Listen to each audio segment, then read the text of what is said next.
से हिलाया। लुसियन को लगा कि बढ़ती रोशनी की अनुभूति से उसके शरीर के सारे बाल खड़े हो गए। उस समय लोग अचानक पीछे हट गए जैसे समुद्र फट गया हो। पागल! लुसियन की आंखें चौड़ी हो गईं। दिव्य राक्षस, जो सफेद बाघ जैसा दिखता था, भीड़ के बीच एक राजा की तरह गरिमापूर्ण ढंग से चल रहा था। पुजारी भी अचंभित होकर उसके पीछे गया, लेकिन उस दिव्य पशु को रोकने के लिए कुछ नहीं कर सका। अध्यापक लुसियन भी शर्मिंदा था। उसने रसेल की ओर देखा, जो विद्वान चेहरे के साथ अपनी ठोड़ी सहला रहा था। नहीं, ये ठीक है। वह दिव्य जानवर प्रकाश की तीव्रता को उस बिंदु तक कम कर रहा है जहां आपको चोट नहीं लगती। वैसे दिव्य जानवर आपकी ओर क्यों बढ़ रहा है? क्या ये रट्टा की वजह से है? ठीक है, ये रट्टा की ओर आ रहा है। रत्ता उत्साहित स्वर में बोला। क्या? वास्तव में? लुसियन और रसेल आश्चर्यचकित रह गए। जल्द ही लुसियन को लोगों का एहसास हुआ और उसने जल्दी से अपना मुंह ढक लिया। यह अजीब तरह से हल्का है, लेकिन रट्टा बिल्कुल भी चोट नहीं पहुंचाता है।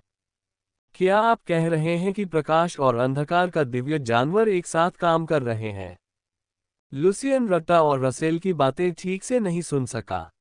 वह दिव्य पशु के आगमन से घबरा गया था। रत्ता, वह दिव्य जानवर तुमसे क्या कहता है? नहीं, क्या वह पुजारी जानता भी है कि मैं कौन हूँ? मुझे नहीं मालूम। रत्ता ने उस रोशनी को पहचान लिया था, और उस रोशनी ने भी रत्ता को पहचान लिया था। चिंता मत करो, रत्ता उस रोशनी को पक्का बता देगा। रत्ता ने अपना गला साफ किया। दिव्य पशु अंततः लुसियन के पास पहुंचा। बड़बड़ाहट, बड़बड़ाहट। लुसियन को लोगों का ध्यान आकर्षित करने की अपेक्षा अपनी असली पहचान उजागर करने का डर था। तुम जो अंधकार का अनुसरण करते हो, निश्चिंत रहो, क्योंकि मेरा अंधकार से लड़ने का कोई इरादा नहीं है। दिव्य पशु बहुत गरिमामय स्वर में बोला। लुसियन ने सरसरी तौर पर चारों ओर नजर डाली। चुप रहो, लुसियन, क्योंकि यह तुम्हारे दिमाग में रट्टा की तरह गूंज रहा है। चूंकि रसेल के शरीर का 20% हिस्सा दांव पर लगा था, इसलिए ऐसा प्रतीत हुआ कि उसने दिव्य पशु की आवाज भी सुन ली थी। बेशक मैं अपने मालिक को यह नहीं बताना चाहता कि तुम कौन हो। मैं अंधकार के दिव्य जानवर और तुम्हें देखने आया हूँ।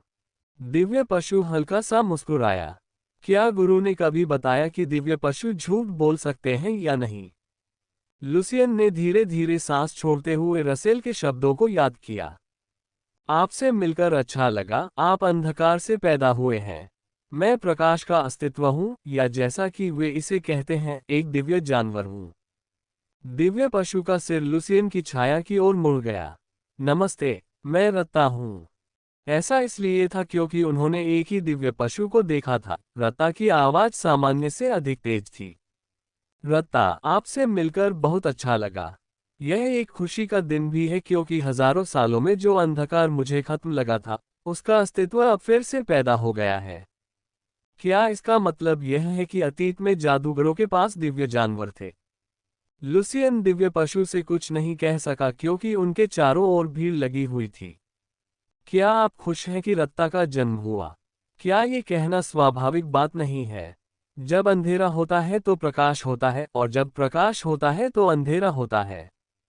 दिव्य पशु छाया की ओर देखकर मंद मंद मुस्कुराया। रत्ता, आपके जन्म के साथ ही बुझती हुई रोशनी फिर से जीवित हो गई। एक बाइक। अंधकार को खत्म करने का कार्य प्रकाश का अनुसरण करने वाले मनुष्यों के सबसे मूर्खतापूर्ण विचारों में से एक है। ये शर्म की बात है कि वे यह नहीं समझ पाते कि यह कार्य धीरे धीरे प्रकाश को खत्म कर रहा है। रसेल ने खिलखिलाकर मुस्कुराया और ऐसे चिल्लाया जैसे वह कोई बच्चा हो जिसने अपना होमवर्क हल किया हो। तभी उसने दिव्य पशु की दुखभरी आवाज सुनी। मुझे पता था, मैं सही था। प्रकाश और अंधकार के बीच का संबंध पूरक था। मैं एक बच्चा हूं जो अंधकार का अनुसरण करता है। दिव्य पशु की दृष्टि लुसियन की ओर मुड़ गई। जो मूर्ख प्राणी प्रकाश का अनुसरण करते हैं, उन्होंने अपने कान बंद कर लिए हैं। वे अब मुझे सुन नहीं सकते। दिव्य पशु लुसियन के करीब आया और उसने अपना माथा जादूगर से छुआ दिया। उसी समय जमीन से जुड़ा एक लाल धागा दिखाई दिया। एक और मोड़। लुसियन अपनी उलझन भरी अभिव्यक्ति को छिपा नहीं सका। इस भोज ने पहले ही 2 महत्वपूर्ण मोड़ला दिए हैं। नाश मत हो, गिरे हुए लोगों के लिए अपना दिल मत खोना। जो लोग मेरी खातिर मूर्ख प्रकाश का अनुसरण करते हैं, उन्हें आशीर्वाद मत दो ताकि वे घायल न हो। बहुत खूब। जिस भाग पर वह दिव्य पशु का सामना कर रहा था, वहां से एक प्रकाश चमक उठा। वह रुको। लुसियन उलझन में था। वह एक जादूगर था, और अगर आप इस तरह से प्रकाश का आशीर्वाद देते हैं, तो क्या ये हमला नहीं है? खांसी। लुसियन अपने पूरे शरीर में फैलती रोशनी की शक्ति का सामना नहीं कर सका और उसकी खांसी से खून निकलने लगा। आज मैंने कितनी बार खून बहाया है। योजक चिन्ह अल्पविराम अल्पविराम डॉट। दिव्य पशु अपनी आंखें खोलकर रुक गया। तुम मूर्ख दिव्य पशु। लुसियन ने अपनी आंखें बंद कर ली क्योंकि उसके विचार उसके पास से गुजर रहे थे। कुरकुरा। लाल धागे के कटने की आवाज लुसियन के कानों में गूंजती रही। तक ह्यूम को गिरती लुसियन प्राप्त हुई। ह्यूम ने दिव्य पशु पर तीव्र क्रोध व्यक्त किया। ह्यूम, रुकें। रसेल ने उसे शांत किया और लुसियन की ओर मुड़ा। हल्के झटके के कारण वह गिर पड़ा। उसका शरीर ठीक है। आसपास का वातावरण ठंडा हो गया। कोई भी बता सकता था कि दिव्य जानवर ने लुसियन पर हमला किया था। दिव्य पशु का स्वामी पुजारी उन लोगों की आंखों से कांप उठा जो स्पष्टीकरण मांग रहे थे। ओह, मेरे स्वामी को दैवीय ऊर्जा से एलर्जी है। इससे पहले कि कोई यह सोच पाता कि लुसियन एक जादूगर है, ह्यूम ने अपने आसपास के लोगों को इसकी घोषणा कर दी। एंथनी के अनुसार एक बटलर के वास्तविक गुण की परीक्षा तब होती है जब उसका मालिक संकट में होता है। मुझे आपको ये बताने की जरूरत है कि क्या हो रहा है। ह्यूम ने शांतिपूर्वक पादरी से समाधान मांगा। तारांकन। इस तथ्य के अलावा कि लुसियन को दिव्य जानवर द्वारा आशीर्वाद दिया गया था, मंदिर, जो दिव्य जानवर की गतिविधियों को नियंत्रित करने में विफल रहा, उसे बिना शर्त जिम्मेदारी लेनी होगी। कार्सन की भयंकर आवाज सुनकर लुसियन आश्चर्यचकित होकर जाग गया। लुसियन, जागने के तुरंत बाद ये कहना ठीक नहीं है, लेकिन कृपया कार्सन को रोको। मुझे आश्चर्य है कि क्या पादरी की गर्दन फिर से लुढ़क जाएगी। रसेल के शब्दों पर लुसियन ने जल्दी से अपनी आवाज ऊंची कर दी। भाई, तुम ठीक हो? कार्सन की आवाज में अभी भी गुस्सा था। लुसियन को तुरंत समझ आ गया कि रसेल ने कुछ भी अकारण नहीं कहा था। मैं ठीक हूँ। वैसे क्या चल रहा है? लुसियन ने एक पुजारी को घुटनों के बल बैठकर कार्सन से दया की भीख मांगते देखा, जबकि हेंट और उच्च पुजारी कार्सन को विस्फोट से बचाने की कोशिश कर रहे थे। ये समाचार सुनकर कि आप पर एक दिव्य जानवर ने हमला किया है, कार्सन दौड़ता हुआ आया, मंदिर का मुख्य द्वार तोड़ दिया और अब अपना सिर पीटते हुए पुजारी से भिड़ रहा है। जब रसेल ने स्थिति बताई तो लुसियन को एक जगह खाली सी लगी। मुझे यकीन नहीं हो रहा कि दरवाजा यही था। ऐसा इसलिए हुआ क्योंकि उन्होंने दिव्य जानवर का ठीक से प्रबंधन नहीं किया। क्या ये सही नहीं है, लुसियन? कार्सन की आवाज जल्द ही तेज हो गई। लुसियन ने कोई शब्द नहीं छोड़ा और उच्च पुजारी और पादरी की ओर देखा। परेशान चेहरों के साथ वे अपनी गंभीर निगाहों से लुसियन की ओर देख रहे थे और उससे ठीक से बोलने की विनती कर रहे थे। मंदिर के लिए यह बहुत मुश्किल होगा। दिव्य जानवर की आपके साथ दुर्घटना के समय उनके पास पर्याप्त बम नहीं थे। थोड़ी देर तक लुसियन रसेल की बातें सुनते हुए आसमान की ओर देखता रहा। इससे पहले कि वह कुछ समझ पाता, सूरज डूब चुका था। आप क्रोनिया के सबसे छोटे बेटे हैं और इस आयोजन में योगदान करता है और आपको दैवीय एलर्जी है न? अगर आपने छत्ते को भी छुआ है तो उसे ठीक से छुआ होगा। रसेल गुप्त रूप से लुसियन के अगले कदम का अनुमान लगा रहा था। वह इसका सामना कैसे करेगा? देखकर मजा आया। मैं थोड़ा हैरान था, क्योंकि मुझे नहीं पता था कि दिव्य जानवर अचानक मेरे पास आएगा। जब लुसियन ने अपना मुंह खोला तो महायाजक ने शीघ्रता से पूछा, लॉर्ड लुसियन क्रोनिया, आपका शरीर कैसा है? लुसियन ने कार्सन की ओर देखा। वह समझ गया कि उसका भाई क्यों नाराज था, लेकिन वह इसका असर बातचीत पर नहीं पड़ने देना चाहता था। भाई, तुम शांत क्यों नहीं हो जाते? मैं समझ गया। धन्यवाद। तभी लुसियन ने उच्च पुजारी के प्रश्न का उत्तर दिया। ईमानदार रहना। गलत। लगभग एक ही समय पर महायाजक और पुरोहित ने सूखी लार निगल ली। मुझे चक्कर आ रहा है और मुझे नहीं पता कि ऐसा खून की उल्टी के कारण हुआ है या नहीं। कार्सन, लुसियन के शब्द अभी खत्म नहीं हुए हैं। संक्रमण ने कार्सन को बुरी तरह रोक दिया। जैसे ही लुसियन ने ये शब्द कहे, एक दिव्य पशु के साथ एक पुजारी ने उसकी गर्दन पकड़ ली। इसे छोड़कर, ये ठीक है। लुसियन के बाद के शब्दों पर उच्च पुजारी ने गहरी सांस ली, मानो उसे एक दशक के लिए बचा लिया गया हो। जब भगवान बेहोश थे तो मैंने उनकी शारीरिक स्थिति की जांच के लिए एक डॉक्टर को बुलाया। लुसियन को सचमुच आश्चर्य हुआ कि डॉक्टर के आने से पहले ही इतनी हास्यास्पद स्थिति उत्पन्न हो गई थी। अभी तो सब ठीक है, लेकिन अगर बाद में कोई समस्या हुई तो हम उसकी जिम्मेदारी लेंगे। तुम्हें जिम्मेदारी लेनी होगी, कार्सन ने उच्च पुजारी को घूरते हुए कहा। उच्च पुजारी का पद मात्र उस पद को संदर्भित करता था जो प्रकाश के परमेश्वर की उपासना करने वाले लोगों का पर्यवेक्षण करता था।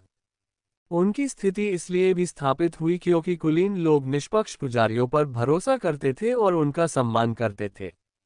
परिणामस्वरूप कार्सन का दबाव कभी भी महज एक उच्च पुजारी के नजरिए से दबाव नहीं था। क्रोनिया, जो सीमा की रक्षा करता है, क्या क्रोनिया ऐसा स्थान नहीं है जहां शाही परिवार भी परिवर्तनों के प्रति बहुत सतर्क रहता है? लेकिन आशीर्वाद का क्या मतलब है? मैंने सुना कि तुमने क्या कहा। इससे पहले कि माहौल और खराब हो, लुसियन ने विषय बदल दिया। दिव्य पशु ने भगवान लुसियन क्रोनिया को प्रकाश का आशीर्वाद दिया है। उच्च पुजारी ने लुसियन के शब्दों को ग्रहण कर लिया और उन्हें खा लिया। ये कैसा आशीर्वाद है? उच्च पुजारी ने पुजारी की ओर देखा जो लुसियन के प्रश्न के उत्तर में अभी भी घुटनों के बल बैठा हुआ था। सत्य। इस आह्वान पर वेरोस अपने स्थान से उठ खड़े हुए। वह लुसियन के पास गया और अपना सिर झुका लिया। मुझे नहीं पता कि भगवान को क्या आशीर्वाद मिला है। हालांकि भगवान लुसियन को टोकन जरूर मिला है। टोकन कहाँ है? जब लुसियन ने पूछा तो रसेल ने अपना माथा थपथपाया और खिलखिलाकर हंसने लगा। संभवतः आप दिव्य जानवर द्वारा आशीर्वाद प्राप्त करने वाले पहले जादूगर हैं। वेरोस ने पहले से तैयार किया हुआ दर्पण निकाला और लुसियन की ओर बढ़ा दिया। लुसियन, जिसे दर्पण मिला था, ने अपने बालों को ऊपर उठाया और सोचा कि यह क्या हो सकता है। उसके माथे के बीच में एक छोटी सी कील के आकार का सूर्य का पैटर्न था। यह पागल। लुसियन तुरंत ही उस दिव्य जानवर का कॉलर पकड़ना चाहता था। दिव्य जानवर ने इतनी शांति से निशान क्यों छोड़ा? सिर्फ इसलिए कि उसने आशीर्वाद दिया था।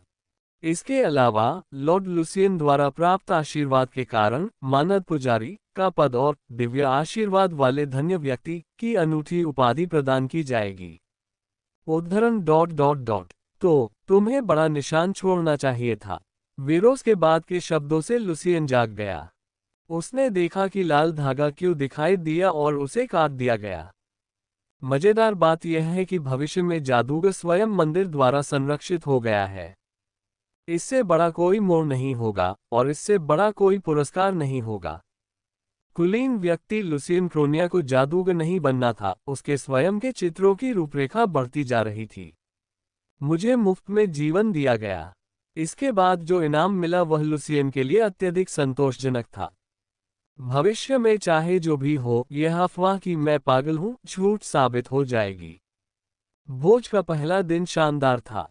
तारांकन। युवा मास्टर ह्यूम ने लुसियन का पीछा करते हुए आवाज लगाई जो गाड़ी की ओर जा रहा था।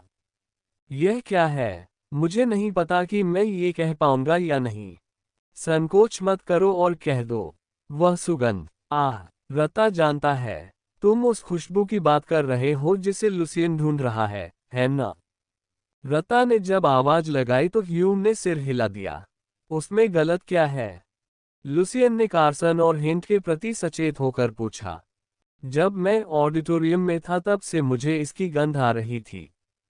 परफ्यूम की महक एक दूसरे से टकरा सकती है। यह मेरे आसपास ही घूम रही होगी। हाँ, ये सही है। जिस व्यक्ति की गंध मुझे युवा स्वामी के इर्द गिर्द घूमते हुए मिली थी वह अब बहुत करीब है। ह्यूम ने बाईं ओर देखा। लुसियन ने पीछा किया। टेला है। लुसियन ने उस स्थान को देखा जहां रसेल ने अपनी उंगली से इशारा किया था और टेला को देखा। भाई बंधु, लुसियन बोला। लुसियन की आवाज सुनकर कार्सन और हेंट ने चलना बंद कर दिया और अपना सिर घुमा लिया। क्या मैं जाकर लेडी टेला का अभिवादन कर सकता हूँ? मुझे इस बात से परेशानी हो रही है कि आपने इससे पहले ऐसे ही भेजा था। कार्सन की नज़र उस ओर गई जहां लुसियन इशारा कर रहा था। वह लेडी टेला को लोगों के साथ खिलखिलाकर मुस्कुराते हुए देख सकता था। ठीक है, जाओ और थोड़ी देर बात करो। मैं गाड़ी में इंतजार करूंगा। कार्सन भी टेला को इस तरह भेजने को लेकर चिंतित थे। कोई कुछ भी कहे, क्या ये लुसियन का करीबी दोस्त नहीं है? फिर मैं वापस आ जाऊंगा। लुसियन ने तुरंत अपनी पीठ मोड़ ली। अगर वह पास में हो तो मुझे फोन करना। तुमने कहा था कि मेरे कपड़े मुड़े हुए थे। ठीक है। ह्यूम ने गंध का पीछा किया। जैसे ही वह टेला के करीब पहुंचा, ह्यूम ने लुसियन को बुलाया। युवा मास्टर। लुसियन की निगाहें तेजी से आसपास के वातावरण पर घूम गईं। ह्यूम, जो बाईं ओर खड़े थे, दाईं ओर चले गए। लुसियन की आंखें स्वाभाविक रूप से दाहिनी ओर मुड़ गईं। कई युवा लड़कियां देखी गईं। ह्यूम ने जैसे ही बोलने के लिए अपना मुंह खोला, एक छोटी लड़की उनके पास से गुजरी। तुम्हारे कपड़े झुर्रीदार हो गए हैं। यह युवती है। लुसियन की भौहें थोड़ी सिकुड़ गईं। हालांकि उसके चेहरे को देखकर यह जानना मुश्किल था कि उसका नाम क्या था और वह किस परिवार से थी। उस समय मैंने टेला की आवाज सुनी। लेडी देविया, यह इस तरफ है। ओह, लेडी टेला। वह युवा लड़की जिसे लुसियन लक्ष्य कर रहा था, टेला की ओर चली गई। टेला के आसपास पहले से ही बहुत से लोग मौजूद थे। उसके पैर सचमुच बहुत चौड़े हैं। TLN कोरियाई मुहावरों में चौड़े पैर होने का मतलब है अच्छी तरह से जुड़ा हुआ और मिलनसार होना। स्रोत: 8 common body idioms in Korean. स्कैटैम्प्ट = 1। लुसियन ने टेला के संबंधों के बारे में थोड़ा अपना मुंह खोला। आप भी ऐसे हो सकते हैं। ये तो बस शुरुआत है। रसेल की अचानक सांत्वना से लुसियन लड़खड़ा गया और उसकी ओर देखने लगा। फिर भी धीरे धीरे शुरू करो। जब भी लोग तुम्हें देखते थे, मैंने देखा कि तुम पसीने से तर हो जाते हो और तुम्हारे हाथ कांपते हैं। आपकी आंखें बहुत अच्छी हैं।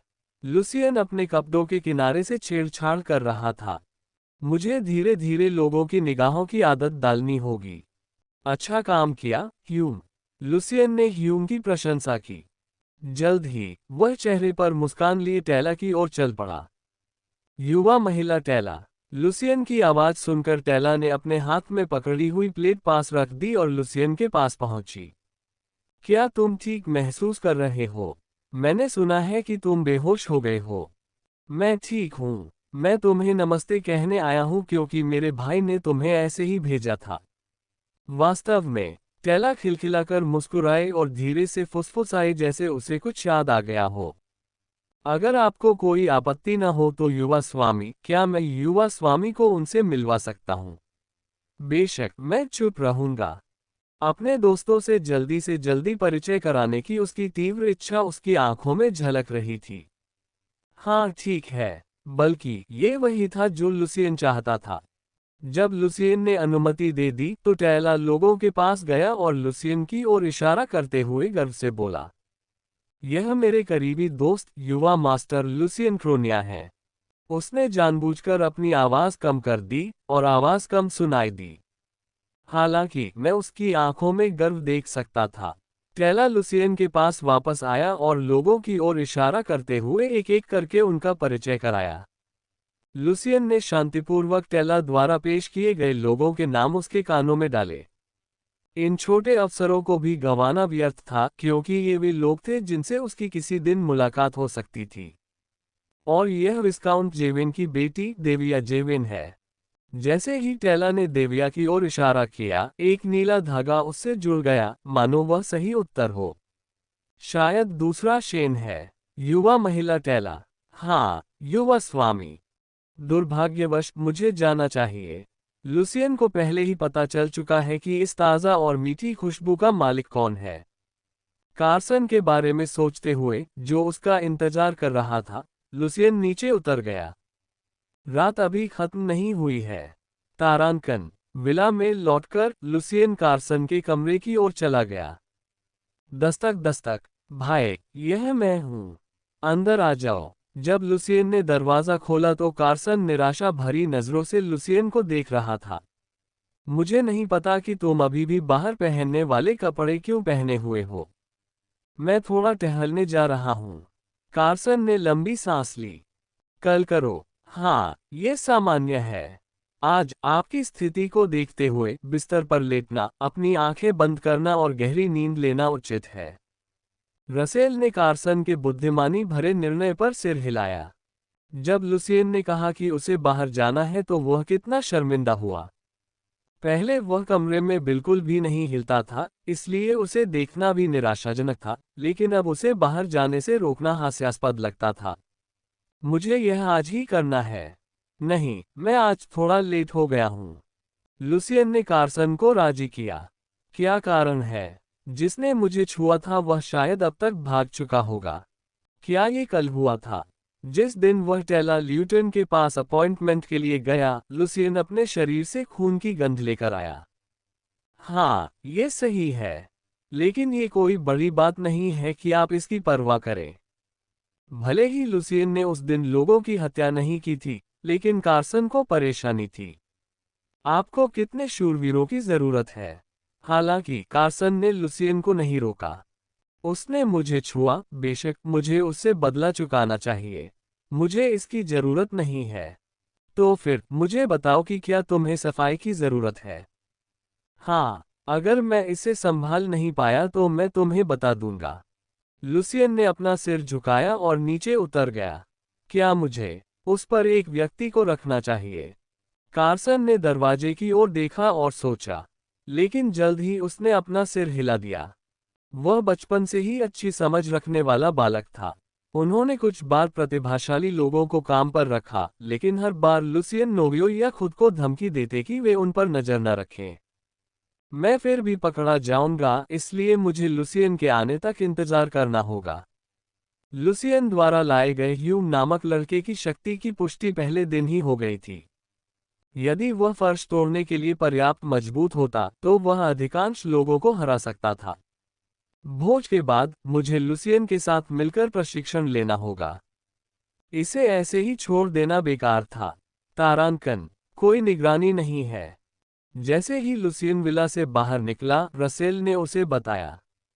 लुसियन ने पास की एक दुकान के पीछे खुद को हुड से ढक लिया और रसेल से मिला मुखौटा पहन लिया। अंत में इस आदमी की बारी है। रसेल ने अपना खुजली वाला मुंह छोड़ दिया। सबसे पहले लुसियन के बालों का रंग बदल गया। रत्ता ने लुसियन के बालों का रंग तुरंत पहचान लिया, जो हुड के आर पार दिखाई दे रहे थे। ये सही है। सिर्फ बालों का रंग ही नहीं, बल्कि आवाज भी अलग लगती है। हर बार काला मास्क पहनना मजेदार नहीं है, इसलिए आप रंग बदल सकते हैं। ओह, और भी छोटे मोटे काम हैं, लेकिन मुझे आपके हाव भाव से कुछ भी उम्मीद नहीं है। ये बहुत स्पष्ट था। हाँ। लुसियन को उसकी अपरिचित आवाज अजीब लगी जब उसने व्यंग्यात्मक ढंग से उत्तर देने का प्रयास किया। तुम्हारी आवाज अजीब है। लुसियन लुसियन नहीं है। रत्ता ने अपने अगले पैर घुमाए और कहा, आप सिर्फ एक आवाज के साथ निश्चित रूप से एक अलग व्यक्ति लगते हैं। ऐसा लगता है कि आपको इसकी आदत डालने में कुछ समय लगेगा। ह्यूम के शब्दों पर लुसियन मुस्कुराया। ह्यूम पहले ही लड़के से लड़की बन चुका है। कोई भी यह कह सकता है कि ह्यूम में सबसे अधिक परिवर्तन आया है। लुसियन ने वह सब कुछ निकाल लिया जिससे पता चलता था कि वह लुसियन है और उसे अपनी जादुई थैली में डाल लिया। चल दर, सबसे पहले होराव परिवार का सबसे बड़ा बेटा। मुझे लगा कि मैंने इसे लंबे समय तक सहन किया है, जो कि मेरे स्वभाव के विपरीत है। तारांकन होराउन परिवार के सबसे बड़े बेटे ने लुसियन को मारने के लिए तुच्छ हत्यारों को भेजा। अब जब उनकी खबरें बंद हो गई हैं तो वे कितने चिंतित होंगे। वह स्वयं जाकर जांच नहीं कर सकता। वह 1 या 2 दिन और सराय में रुकता। सबसे बड़ा बेटा संभवतः भोज में नहीं गया होगा, लेकिन उसने भोज में शामिल हुए किसी परिचित से इसकी जानकारी ली होगी। उसे कितना आश्चर्य हुआ होगा। उसने सुना होगा कि मैं जीवित हूँ।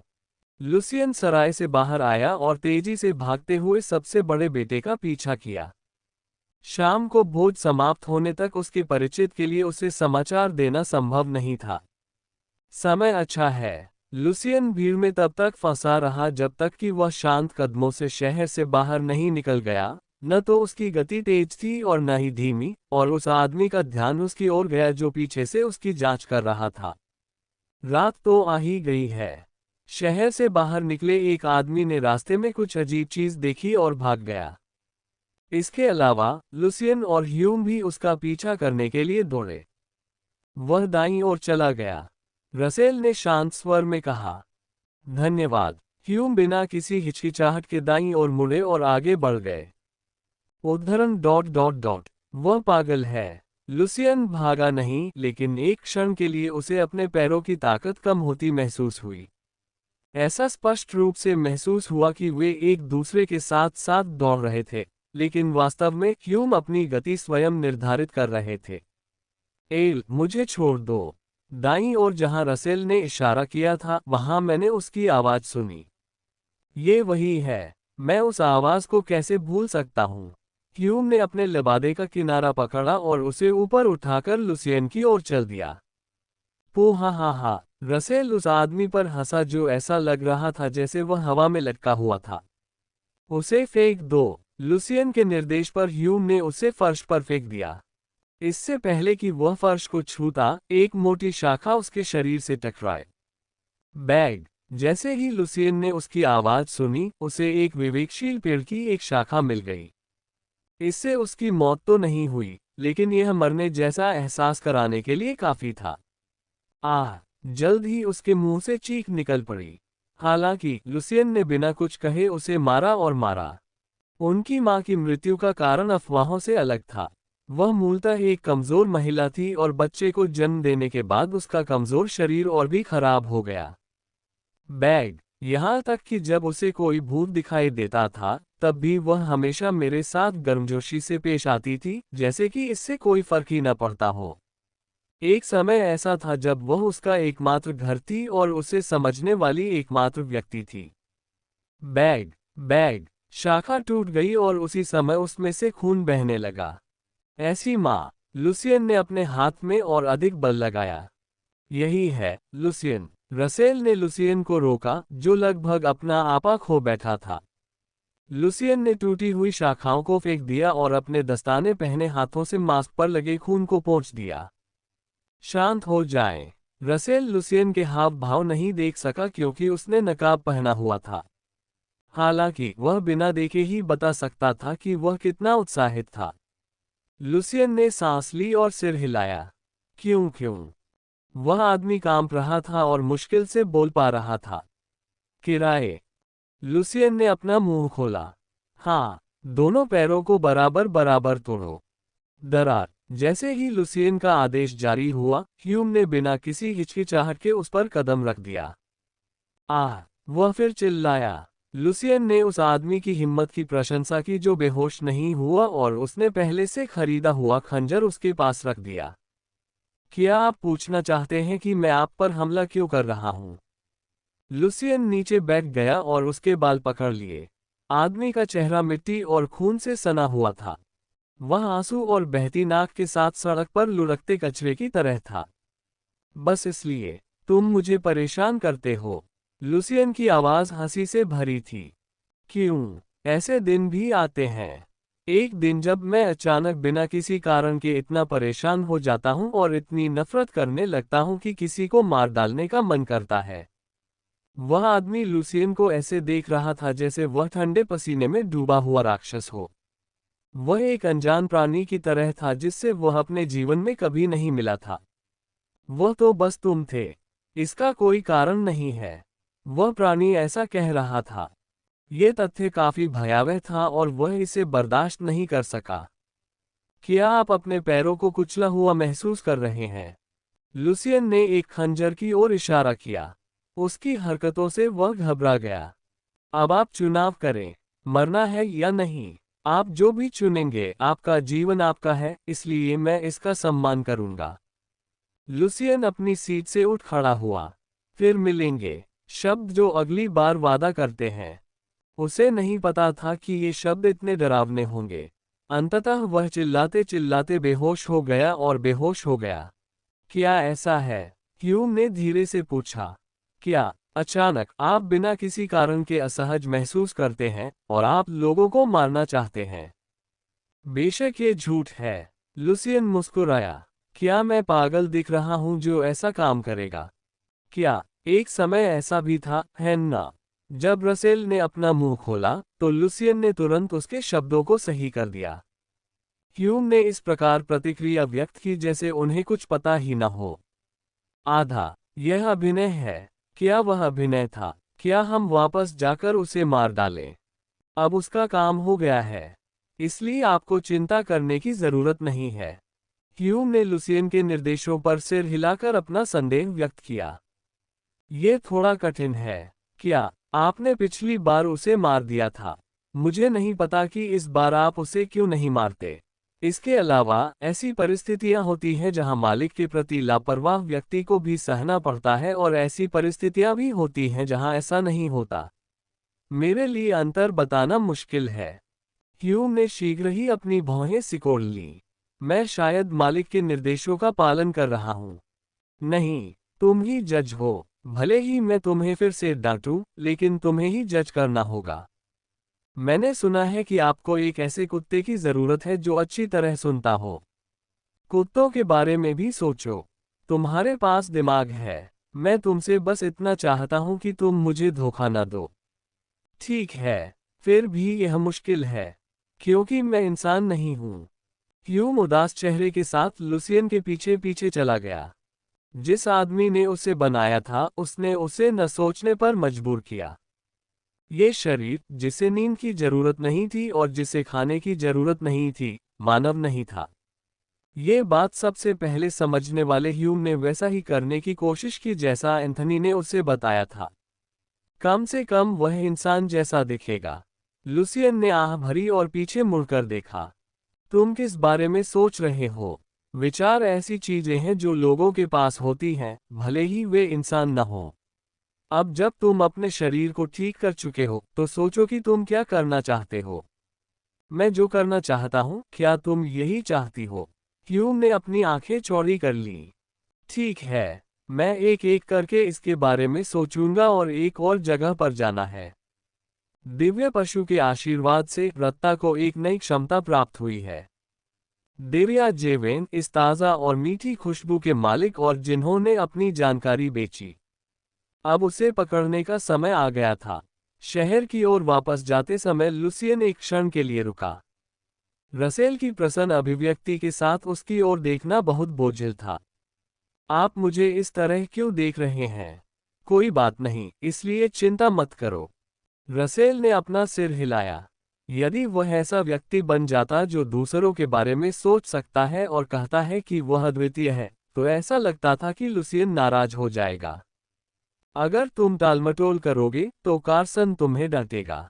चलो और रत्ता ने जो नई योग्यता हासिल की है उसका इस्तेमाल करो। न केवल लुसियन बल्कि रत्ता को भी दिव्य पशु से आशीर्वाद प्राप्त हुआ। सटीक रूप से कहें तो ये भावना प्रबल थी कि उसके पास रत्ता को आशीर्वाद देने के अलावा कोई विकल्प नहीं था। रसेल ने बताया कि उन्हें जो आशीर्वाद मिला वो प्रकाश की आत्मीयता अर्थात प्रतिरोध बढ़ाने वाले बल के कारण तुरंत ही स्तर 1 से स्तर 3 पर पहुंच गया। दिव्य पशु के आशीर्वाद के कारण मुझे मानद पुजारी का पद और उपाधि प्राप्त हुई।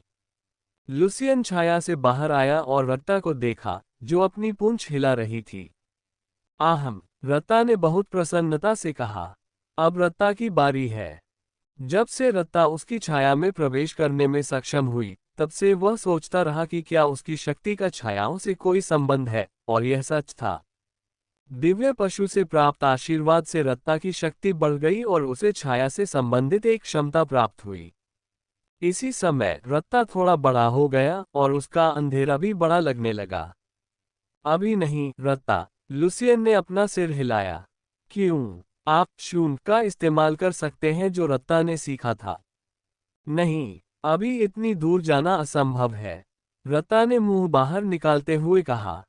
पिप्पी। उसने कहा कि रत्ता अच्छा है, इसलिए एक अच्छा बच्चा एक आज्ञाकारी बच्चा होता है। युवा मास्टर। ह्यूम ने पलकें झपकाई और अपना मुंह खोला। क्यों? रत्ता ने जिस क्षण का उल्लेख किया वह क्या है? बाद में जब आप इसे देखेंगे तो आपको पता चल जाएगा। आप शायद आश्चर्यचकित हो जाएंगे और बेहोश हो जाएंगे। रसेल ने ह्यूम से ऐसे कहा जैसे कि वह इसका इंतजार कर रहे हों। तारांकन। देविया जेवेन। देविया। भूत कुछ सोच रहा था और जब उसने लुसियन का अंधेरा देखा तो कांप उठा। मुझे याद आया, इसलिए कृपया उस डरावनी चीज से छुटकारा पाएं। भूत नम। नाइन ने घबराते हुए कहा। अगर तुम कोई गलती करोगे तो मैं तुम्हें स्वर्ग भेज दूंगा। लुसियन की आवाज भयंकर थी। मैं इस समय एक जादूगर के हाथों में हूं, तुम किससे झूठ बोलने की हिम्मत करोगे? तो तुमने उसे कहाँ देखा? राक्षस। मैंने उसे मोंटशेरे नामक बार में जाते देखा। क्या आपको यकीन है? हाँ, बिल्कुल, मुझे वह जगह बहुत पसंद है। मैं उससे परिचित हो गया हूँ। भूत भय से कांपने लगा, उसने मुस्कुराकर यह बात उठा दी। हम। रसेल अचानक खांसने लगा। मुझे लगता है कि आपके लिए अभी जाना थोड़ा जल्दी होगा क्योंकि आप अभी वयस्क नहीं हैं। मैं वहां किसी अशुद्ध उद्देश्य से नहीं जा रहा हूं। किसने कहा ऐसा? आपकी उम्र अभी छोटी है। बस इतना ही कहा था मैंने। रसेल की आवाज थोड़ी ऊंची हो गई। अशुद्ध क्या है? जब रत्ता ने अपना सिर झुकाकर पूछा तो रसेल और जोर से खांसने लगा। मेरा मार्गदर्शक करो। लुसियन ने जल्दी से भूत से आग्रह किया क्योंकि वह अब उस कहानी में बहकना नहीं चाहता था। हाँ, मैं तुम्हें सबसे तेज रास्ता दिखाऊंगा। भूत ने नेतृत्व संभाला, उसके बाद लुसियन का दल आया। मैं कह सकता हूं कि अब आप इसके काफी आदी हो गए हैं। रसेल मुस्कुराया और कहा, क्या आप भूत प्रभुत्व की बात कर रहे हैं? लुसियन ने पूछा। ठीक है। दैवीय जानवर के आशीर्वाद के कारण आपका अंधकार बढ़ गया होगा। भोज के बाद आपको और जानकारी मिलेगी।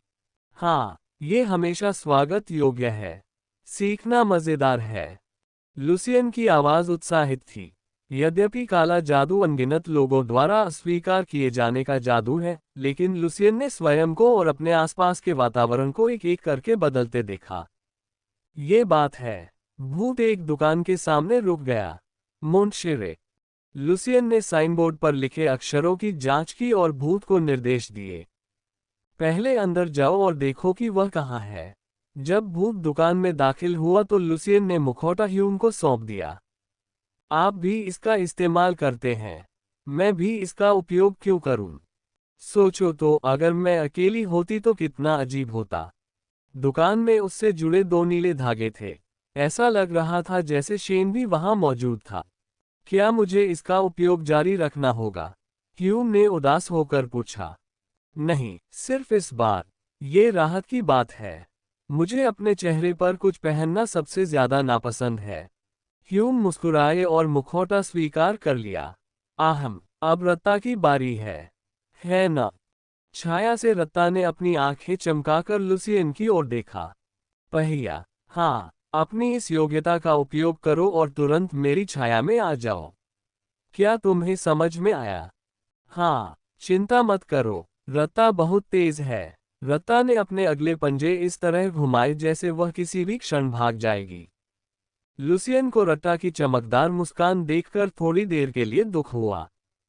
मैं रत्ता से यह नहीं कह सकता कि जब भी ऐसा हो तो वह चुपचाप रहे।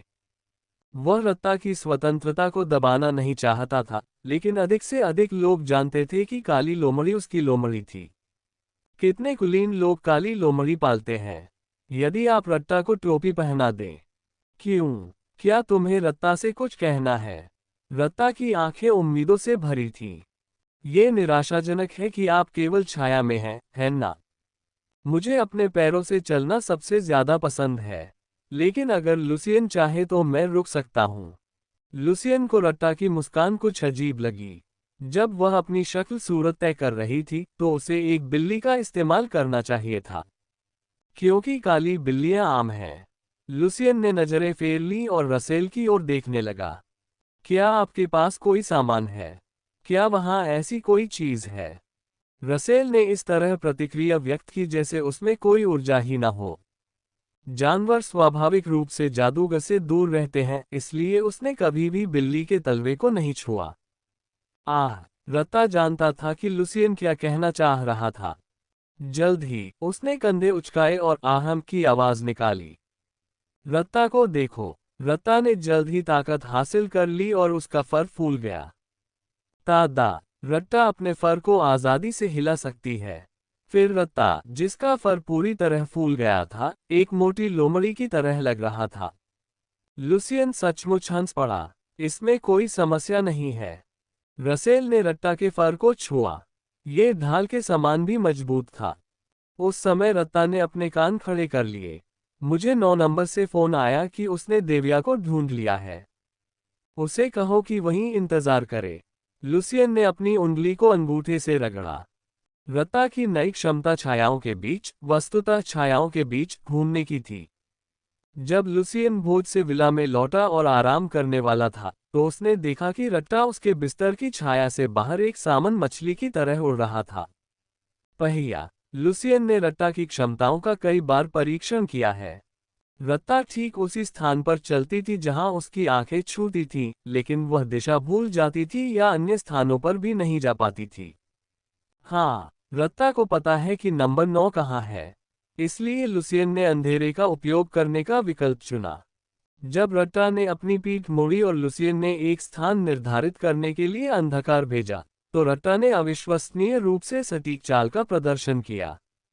लेकिन एक और समस्या उत्पन्न हो गई। लुसियन